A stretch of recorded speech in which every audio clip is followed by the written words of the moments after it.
What if over 130 million people depended on one road, one port, one country? And what if that door suddenly closed? No fuel, no food, no way out. This isn't a theory, it's Ethiopia's reality. Ethiopia is one of Africa's largest nations, but it has one critical weakness. It cannot reach the sea. Almost everything it needs comes through Djibouti. In this video, we break down what really happens if that lifeline breaks. Not just politically, but inside cities, inside markets, inside everyday life. Because the risk is bigger than it looks. Go back to 1993. One decision changed everything. Eritrea became independent, and just like that, Ethiopia lost its coastline. No ports, no direct access to global trade. At first, it still used Eritrea's ports. But then came war. 1998 to 2000. Borders closed. Access gone. This is the moment everything changed. Ethiopia had to find another way, fast. It turned to Djibouti, a small country, but suddenly the most important gateway. Start with Ethiopia. Over 120 million people, a growing economy, huge demand, but completely landlocked. It needs constant supply, fuel to move, food to survive, machinery to build. Now look at Djibouti. Small, strategic, critical. It sits at one of the busiest trade routes on Earth. Ships pass through every day. Global powers have military bases here. Why? Because location is power. But here's the twist.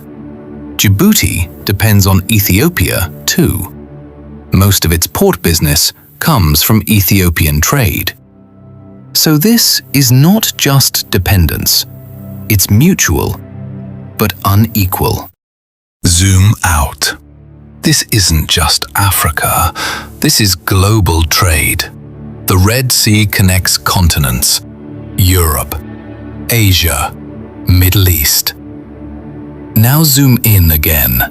Djibouti sits near a narrow choke point, the Bab el-Mandeb Strait.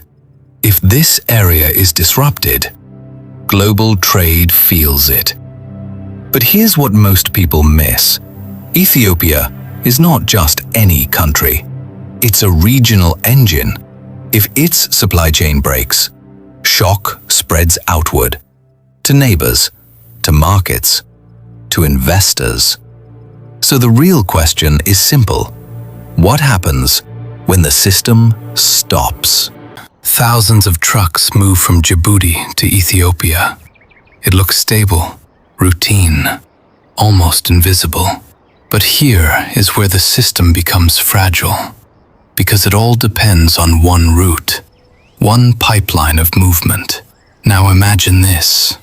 The flow slows, not stops, just slows. Fuel shipments delayed. Transport costs rise. Prices begin to climb.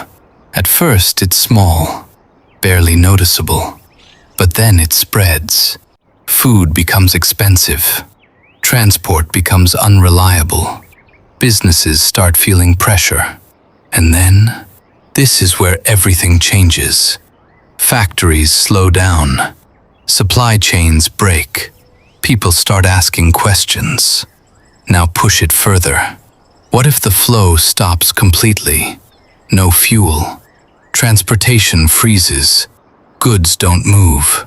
Markets empty. And suddenly, this is no longer geopolitics. It's daily life. But here's the deeper problem. Ethiopia doesn't have a quick backup. Yes, there are alternatives. Sudan, Kenya, Somaliland. But they are not ready. Not at this scale. Not at this speed. Building new routes takes years. A crisis takes days. What happens next? 3 paths. Scenario 1. Pressure builds. The system stays intact, but tension rises, costs increase, dependence becomes more visible. Nothing breaks, but everything feels unstable. Scenario 2. The shift. Ethiopia moves fast, invests in new routes, new ports, new deals. Over time, dependence decreases, but the cost is massive, and the timeline long. Scenario 3. The break. This is the extreme. Access is heavily restricted. Trade collapses.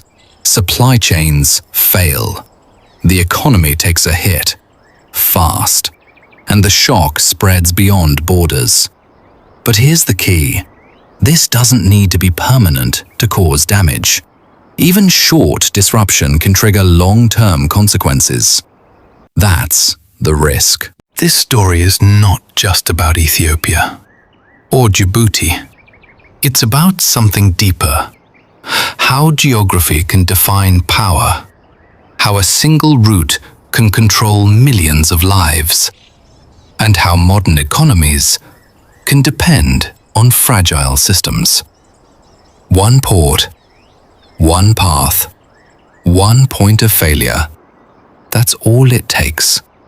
So next time you hear about trade routes or borders, remember this. Sometimes the most powerful weapon is not a military. It's access.